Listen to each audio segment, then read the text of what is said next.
Politics is a national service. కష్టాలలో ఉన్న ప్రజలకి కన్నీళ్లు తుడిచే పార్టీ జనసేన.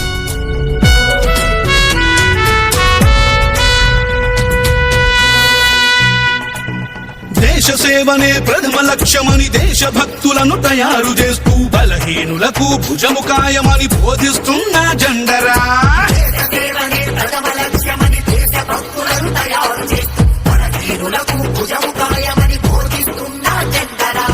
జనం బాధలను చెప్పుకునేందుకు జనవాణి వేదిక చేసి అక్కడికక్కడ పరిష్కరించే పవనన్నా జెండరా. జెండర జెండర జెండరా, సామాన్యుడికి అండరా, పిడికిలి బిగించి పట్టరా, ఇది జనసేనాని జెండరా. జెండర జెండర జెండరా, ఆంధ్రుల గుండెల నిండరా,